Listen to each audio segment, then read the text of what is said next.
صلی اللہ علیہ وسلم اللہم صلی علی محمد وعلی آل محمد کما صلیت علی ابراہیم وعلی آل ابراہیم انک حمید مجید.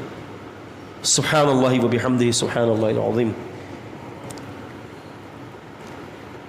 بات یہ ہے کہ جو شخص جتنا اپنے آپ کو چھپاتا ہے نا، اللہ اتنا ہی لوگوں کے دلوں میں اس کی محبت کو پیدا کر دیتا ہے. اور لوگ جو شخص اپنے آپ کو لوگوں کے سامنے آنے کی کوشش کرتا ہے کہ میں معروف ہو جاؤں، اتنی ہی اس کے محبت لوگوں کے دل سے کم ہوتی چلی جاتی ہے. رسول اللہ صلی اللہ علیہ وسلم فرماتے ہیں ان اللہ یحب العبدا تقیا خفیا غنیا او کما قال النبی صلی اللہ علیہ وسلم. اللہ تعالی محبت رکھتا ہے اس بندے سے جو متقی ہوتا ہے، چھپا ہوا ہوتا ہے اور غنی ہوتا ہے. ایسے کتنے محدثین ہیں کہ جن کے نام ہم نے نہیں سنے ہوں گے، لیکن ان کی کتب آج بھی مکتبوں کی زینت بنے ہوئے ہیں اور آج بھی امت ان کی کتابوں سے استفادہ کر رہی ہے. فرمایا کہ والجان خلقناه من قبل من نار سموم، اور جان کو، یہ جان سے مراد جن، اور ہم نے جنوں کو من قبل، اس سے پہلے، آدم سے پہلے ہم نے پیدا کیا من نار سموم، لو کی آگ سے. جو لو کی جو آگ ہوتی ہے اس آگ سے ہم نے جو ہے نا جنوں کو پیدا کیا ہے. 3 مخلوق اللہ کے نبی صلی اللہ علیہ وسلم فرماتے ہیں کہ جنوں کو اللہ نے آگ سے پیدا کیا، آدم علیہ السلام کو مٹی سے پیدا کیا، اور فرشتوں کو نور سے پیدا کیا ہے. اور فرشتوں کا نور کون سا نور؟ فرشتوں کا نور اللہ کی ذات کا نور نہیں ہے. فرشتوں کو جس نور سے پیدا کیا گیا وہ بھی اللہ کی مخلوق ہے. جیسے آگ اللہ کی مخلوق ہے، جیسے مٹی اللہ تعالیٰ کی مخلوق ہے، ایسے جس نور سے فرشتوں کی تخلیق کی گئی وہ بھی اللہ ہی کی مخلوق ہے. اس کو یاد رکھیے گا. جن کا مطلب کیا ہے؟ اچھا سوال ہے. جان عربی کے اندر کہتے ہیں اس چیز کو جو چھپی ہوئی ہوتی ہے، جو نظر نہ آئے، غائب ہونے والی چیز کو. اسی لیے اس کا نام جن رکھا گیا ہے. اللہ تعالیٰ نے قرآن مجید میں فرمایا نا، اللہ آپ کا بھلا کرے، کہ انہ یراکم ہوا قبیلہ، وہ تمہیں دیکھتا ہے، اسے کنبے قبیلے ہیں.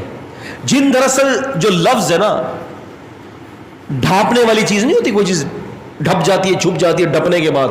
ادھر کوئی چیز رکھی ہے، آپ نے یہ چیز ڈھانپ دی، تو جن دراصل ڈھانپنے کی چیز کو کہتے ہیں، ڈھانپنا، کیونکہ وہ ہمیں نظر نہیں آتی. یہ ہے اس کا مطلب. اور ابلیس بھی جن کی نسل سے ہے. اللہ تعالیٰ نے سورۃ الکہف میں فرمایا، 18ویں سورت کی 50ویں آیت میں اللہ تعالیٰ نے فرمایا کہ وَكَانَ مِنَ الْجِنِّ، یہ ابلیس جنوں میں سے تھا. اب یہ دونوں کی تخلیق پر بات کر لی. اب اللہ تعالیٰ نے انسان کی تاریخ، اس کی ہسٹری کو دوبارہ شروع کر دیا. وَإِذْ قَالَ رَبُّكَ لِلْمَلَائِكَةِ إِنِّي خَالِقٌ بَشَرًا مِّن صَلْصَالٍ مِّنْ حَمَإٍ مَّسْنُونٍ. اور جب تیرے رب نے فرشتوں سے کہا کہ بے شک میں ایک بشر جو ہے ایک بجنے والی مٹی سے، یہ آ گیا حَمَإٍ مَّسْنُونٍ، بجنے والی مٹی. مٹکا نہیں ہوتا خالی مٹکا، ٹن ٹن ٹن جو بجتا ہے، یہ بجنے والی مٹی ہے. اس مٹی سے میں پیدا جو ہے کرنے والا ہوں، جو بدبودار سلسال، کھٹکنے والی وہ، اور حَمَإٍ مَّسْنُونٍ، بدبودار اور سیاہ کیچڑ سے. فرمایا کہ فَإِذَا سَوَّيْتُهُ، جب میں اس کو درست کر لوں، وَنَفَخْتُ فِيهِ مِن رُوحِي، اور جب میں اس پہ پھونک دوں اپنی روح سے مراد یہ اللہ کا حکم ہے کہ جب میں اس کو آرڈر دے دوں کہ انسان بن جا، تو پھر وہ بن جائے گا. تو پھر کیا کرو؟ فَقَعُوا لَهُ سَاجِدِينَ، بس سجدے میں گر پڑنا. اب یہاں پر سجدے میں گرانے کا جو معاملہ ہے وہ عبادت کے لیے نہیں ہے. وہ کس کے لیے نہیں ہے؟ عبادت کے لیے نہیں ہے، بلکہ سجدے میں گرانے کا مقصد اپنے حکم کی تکمیل کروانا ہے. میں کہہ رہا ہوں نا ایسا کرو تو کرو، بس اپنے حکم کی تکمیل کروانا. شیخ الاسلام ابن تیمیہ فرماتے ہیں کہ دو قسم کے سجدے ہوتے ہیں، ایک تعظیمی سجدہ اور ایک سجدہ ہوتا ہے عبادت کے لیے. اللہ پاک نے اس امت کے اندر دونوں سجدوں کو کسی اور کے لیے کرنا حرام قرار دے دیا ہے. آپ کسی کو تعظیمی سجدہ بھی نہیں کر سکتے. لا تسجدوا للشمس ولا للقمر واسجدوا للہ الذی خلقہن ان کنتم ایاہ تعبدون. کہ سورج کو بھی سجدہ نہیں ہے، چاند کو بھی سجدہ نہیں ہے، سجدہ صرف اس ذات کو جس نے ان سب کو پیدا کیا. اللہ کے علاوہ کسی کو بھی سجدہ نہیں ہے.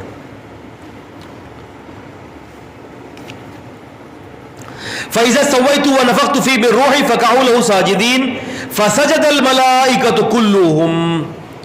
بس سجدہ کیا سارے فرشتوں نے. ملکن ایک فرشتہ، ملکین دو فرشتے، الملائکہ جمع ہے، 3 سے شروع ہوتی ہے، پھر اس کی کوئی حد نہیں ہے.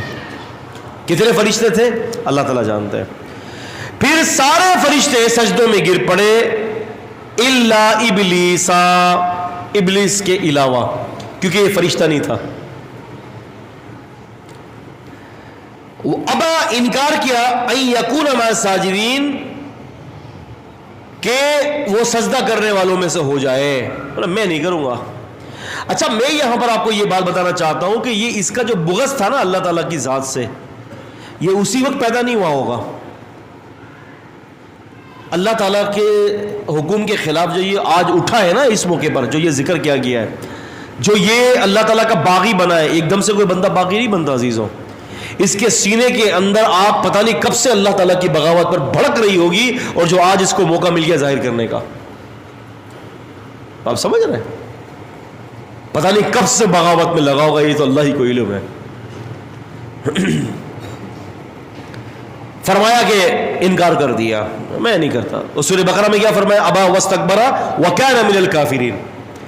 انکار کیا، تکبر کیا، اور کافروں میں سے ہو گیا. جو نماز نہیں پڑھتا نا وہ بھی سجدے سے انکار کر رہا ہے اور تکبر کرتا ہے. اب وہ بندہ خود سمجھ لے بے نمازی، وہ خود کدھر کھڑا ہوا ہے، کہنے کی ضرورت نہیں ہے. قال یا ابلیس، کہا کہ اے ابلیس، ما لک، تمہیں کیا ہو گیا، اللہ تکون مع الساجدین، تم سجدہ کرنے والوں کی طرف تم نے سجدہ نہیں کیا، تمہیں کیا ہو گیا، کیوں بھائی؟ کہتا ہے قال، اس نے کہا لم اکن لاسجد لبشر، میں کیسے سجدہ کروں بشر کو، بشر کو سجدہ کیسے کروں؟ خلقتہ من صلصال من حمأ مسنون، کہ جس کو آپ نے بجنے والی مٹی سے پیدا کیا، جو بدبودار اور سیاہ کیچڑ سے پیدا ہوا ہے. یہاں ذکر نہیں کیا، دوسری جگہ پہ ذکر کر دیا، میں بہتر ہوں، تو نے مجھے آگ سے پیدا کیا، اس کو تو نے مٹی سے پیدا کیا. اللہ تعالیٰ نے فرمایا کہ قال، فرمایا فخرج، نکل جا، نکل، منہا، ہا کی ضمیر غالباً جنت کی طرف ہوگی، کیونکہ سورہ بقرہ کے اندر اس بات کا ذکر ہے فَقُلْ اهْبِطُوا مِنْهَا جَمِيعًا فَإِمَّا يَأْتِيَنَّكُم مِّنِّي هُدًى فَمَن تَبِعَ هُدَايَ فَلَا خَوْفٌ عَلَيْهِمْ وَلَا هُمْ يَحْزَنُونَ. کہ فرمایا کہ اب تم سارے جنت سے اترو. وہ سارے کون تھے؟ آدم، حوا اور ابلیس. اب تمہارے پاس ہدایت آئے گی، جو میری ہدایت کی پیروی کرے گا وہ بے خوف اور بے غم ہوگا. تو جنت سے نکال دیا نا. تو فرمایا نکل یہاں سے، فَإِنَّكَ رَجِيمٌ، تو رجیم ہے، مردود ہے تو. وَإِنَّ عَلَيْكَ اللَّعْنَةَ إِلَى يَوْمِ الدِّينِ، اور تجھ پر قیامت تک اب میری لعنت ہی برستی رہے گی. لعنت کہتے ہیں کس چیز کو؟ کہ جو اس چیز کو کہ جو اللہ کی رحمت سے دور ہو جائے. جس کو اللہ تعالیٰ کی رحمت نصیب نہ ہو نا عزیزوں، وہ ملعون ہوتا ہے. اسی لیے اللہ کے نبی صلی اللہ علیہ وسلم نے جو ہے لعنت ملامت کرنے سے منع کیا ہے کہ مومن لعنت کرنے والا نہیں ہوتا، تانا دینے والا نہیں ہوتا. مومن لعنت نہیں دیتا کسی پر کہ بات بات پہ لانتے دے، بات بات پہ لانتے دے. آج تو ہمارے یہاں ایک روٹین کام بن گیا ہے، فوراً ہاتھ اٹھا کر لعنت دے دیتے ہیں، ہت لعنت ہے تجھ پر. کیا کر رہے ہو؟ اس کی قباحت ہی نہیں پتا. لعنت مت دے. آپ نے کسی کو لعنت دے دیا، پہلی بات ہے اگر وہ لعنت کا مستحق نہیں تو آپ کے اوپر لوٹ آئے گی یہ لعنت. اور لعنت سے مراد یہ کہ اللہ کی رحمتوں سے دور، جیسے ابلیس ہوا ہے. اسی لیے اپنے زبان کو، اپنے افعال کو، اپنے اعمال کی حفاظت کرنا یہ عین دین کے اندر داخل ہے. کہتا ہے قال ربی، کہتا ہے اے میرے رب، فانذرنی الی یوم یبعثون، قیامت تک کے لیے مہلت درکار ہے. آپ غور تو کریں، یہ بات اللہ کے علم میں تھی ایسا ہوگا؟ زمین آسمان سب کچھ پیدا کرنے سے پہلے ہی اللہ تعالیٰ کو پتا تھا کہ اگر میں کوئی مخلوق پیدا کروں تو اس میں یہ ہوگا، یہ ہوگا، یہ ہوگا، یہ ہوگا، یہ ہوگا. ابلیس بھی پیدا کروں گا تو ابلیس یہ کرے گا. سب کچھ نقشہ اس کے سامنے تھا نا. اس نے پھر اسی کو چن لیا کہ اسی چیز کو پیدا کر دیا جائے.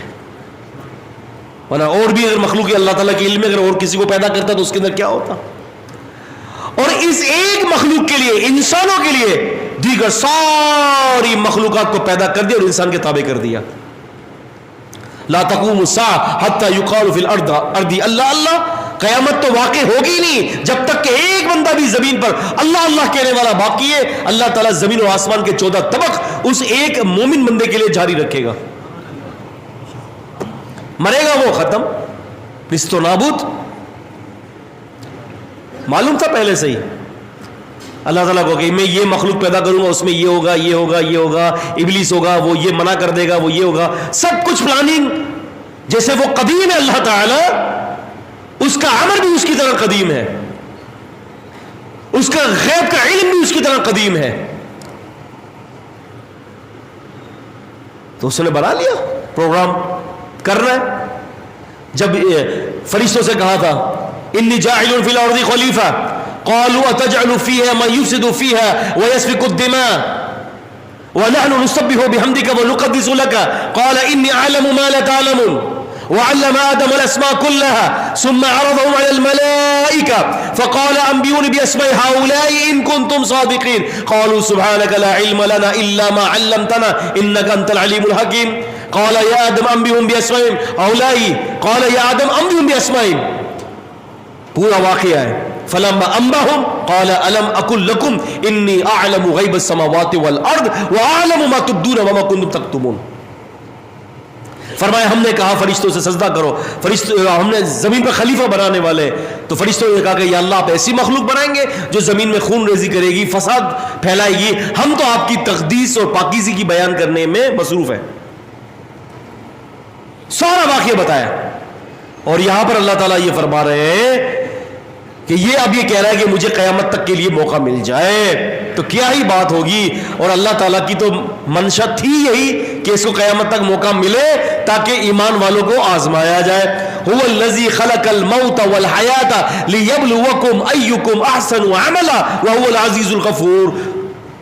ہے نا؟ اسی نے موت اور زندگی کو پیدا کیا ہے. حالانکہ زندہ یہ ہے، مرنے کی بعد کی زندگی کو زندگی کہہ رہا ہے اور مرنے سے پہلے کی زندگی کو موت کہہ رہا ہے. کیسی عجیب بات ہے. فرمایا اس لیے کہ ہم تمہیں آزمائش میں مبتلا کریں کہ تم میں سے کون اچھے عمل کرتا ہے. تو کہنے لگا اللہ مجھے مہلت چاہیے. کہا کہ لے لے جہاں قیامت تک. ویسے تو تیری دعا قبول کرنے کا کوئی بنتا نہیں ہے معاملہ، لیکن اس سے یہ بھی پتہ چل گیا کہ شہنشاہ کیسا شہنشاہ ہے کہ کفر کرنے کے بعد، ملعون ہونے کے بعد بھی اس کی خواہشات کو وہی پورا کر رہا ہے. دوسری بات یہ پتہ چلتی ہے کہ ابلیس کو بھی پتا تھا کہ دینے والا تو اللہ ہی ہے اور کوئی نہیں دے سکتا مجھے. اور ابلیس کو یہ بھی پتا تھا کہ مانگوں گا تو ڈائریکٹ مانگوں گا، آدم کے وسیلے سے مجھے کچھ بھی نہیں ملے گا. اسی لیے رب کہہ کے ڈائریکٹ اللہ کو مخاطب کر لیا. دیکھیے تو صحیح ہے کتنے مسائل حل ہو رہے ہیں. کہا کہ ہاں جی جاؤ مہلت والوں میں سے الی یوم الوقت المعلوم. اور وہ وقت کیا ہے جو معلوم وقت ہے. تمہیں نہیں معلوم، ہمیں معلوم ہے، اللہ کو معلوم ہے کہ قیامت کب آنے کی ہے. بس قیامت آ گئی تیرا وقت پورا ہو جائے گا. قیامت تک تو اپنے کام میں لگا رہے اور اللہ رب العزت والجلال اپنی قدرت کاملہ سے اپنے نیک بندوں کو بچاتے رہیں گے. اب اس نے کیا کہا؟ قالا کہتا ہے، بس آج کی 2-3 آیتیں میں مکمل کر لوں. قالا کہتا ہے ربی اے میرے رب، بما ساتھ جو اغویتنی، غوا اغویتنی تو نے مجھے گمراہ کیا. کیسا خبیث ہے. بالکل کام مسلمان آج کا یہی کرتا ہے. دارو خود پیتا ہے, شراب خود پیتا ہے, زنا خود کرتا ہے, بے نمازی خود ہے, اور کہتا ہے اللہ نے چاہا تو میں کر رہا ہوں. ہے نا بھائی؟ یار اللہ چاہتا ہی نہیں ہے کہ میں کروں. ہائے ہائے ہائے ہائے, کتنا ظلم کر دیا. ہائے ہائے, کیسا الزام لگا دیا اللہ تعالیٰ کے اوپر. اور جب آدم علیہ السلام اور حوا علیہ السلام نے جب وہ شجر کھا لیا تھا تو معافی کا طریقہ کیا تھا؟ ربنا ظلمنا انفسنا وَإِن لَّمْ تَغْفِرْ لَنَا وَتَرْحَمْنَا لَنَكُونَنَّ مِنَ الْخَاسِرِينَ. اللہ ہم نے ظلم کیا اپنے اوپر, اگر ہمیں معاف نہیں کرے گا, ہم پر رحم نہیں کرے گا تو ہم خساروں میں چلے جائیں گے. ظلم ہم نے کیا, گناہ خود سے ہوا, خطا, اور اپنے اوپر نسبت کر دی کہ ہم نے کیا, اور اس بدبخت ملعون نے اللہ کے اوپر تھوپ دیا. جبکہ دونوں اختیاری قوم ہے, دونوں مخلوق اختیاری ہے. نیکی اور بدی کا اختیار ابلیس کو بھی تھا, اور نیکی اور بدی کا اختیار آدم علیہ السلام اور ان کی بیوی کو بھی تھا. آپ سمجھ رہے ہیں میری بات کو؟ ہے مسئلہ سمجھ میں آ رہا ہے نا؟ تو ایک نے اپنے اختیار کو اگر غلط استعمال کر لیا, بھٹک گیا, تو معافی مانگ لی, اللہ معاف کر دے. اور اللہ تعالیٰ کو دراصل بندہ بھی پھر ایسا ہی مقصود ہے. فَتَلَقَّى آدَمُ مِن رَبِّهِ بِكَلِمَاتٍ فَتَابَ عَلَيْهِ إِنَّهُ هُوَ التَّوَّابُ الرَّحِيمُ. سیکھا آدم نے اپنے رب سے چند کلمات, پھر اللہ نے ان کی توبہ قبول کر کے ان کو معاف کر دیا. اور یہاں اگر یہ کہہ دیتا ابلیس, یہاں یہ کہہ دیتا کہ یا اللہ مجھے معاف کر دے, مجھ سے غلطی ہو گئی, تو اللہ کی قسم اللہ اس کو معاف کر دیتا. اور اب آپ دیکھیں یہاں پر جب اس نے اللہ پر ڈال دیا نا کہ تو نے مجھے گمراہ کیا, اب مزید آرگومنٹ نہیں ہو رہی, اب مزید کنورسیشن نہیں ہو رہی. اب کیا ہو گیا؟ یہ کہتا ہے کہ تو نے مجھے گمراہ کیا ہے, لَأُزَيِّنَنَّ لَهُمْ فِي الْأَرْضِ, اور پھر میں کیا کروں گا, زمین کو ان کے لیے مزین کر دوں گا, عورتوں کو مزین کر دوں گا, گناہ کے کاموں کو مزین کر دوں گا. آپ دیکھیں جو آپ کے نفس کے لیے خطرناک چیز ہوگی وہی آپ کو زیادہ اچھی لگتی ہے. لکھیں چھوٹی چھوٹی مثالیں دیکھیں. مٹھائی آپ کے نفس کے لیے خطرناک ہے, میٹھا آپ کو پسند بھی یہی ہے بھائی. باربیکیو اور چاٹ یعنی فاسٹ فوڈ آپ کو اچھا اس لیے لگتا ہے کہ آپ کو اچھا لگتا ہے, جبکہ آپ کے نفس کے لیے, آپ کے جسم کے لیے یہی خطرناک ہے. سادہ ابلا ہوا کھانا آپ نہیں کھاتے, آپ کو زبان پہ چس نہیں لگتا کیونکہ آپ کی صحت کے لیے اچھا ہے, اس لیے آپ کو اچھا نہیں لگ رہا. دوائی کڑوی اس لیے اچھی نہیں لگتی کہ آپ کی صحت کے لیے اچھی ہے, اگرچہ وہ کڑوی ہے. تو انسان کا مزاج کو دیکھیں کہ انسان کا مزاج کہاں جا رہا ہے. اب اس نے کہا کہ زمین کو مزین کر دوں گا گناہوں سے. بیوی بھلے گھر کے اندر خوبصورت ترین ہو, وہاں ایک کالی عورت بھی گزرے گی تو اس کو اس کی اپنی بیوی سے اچھی لگے گی, وہ اسی کو ٹانکتا رہے گا اور گھر تک چھوڑ کے آئے گا.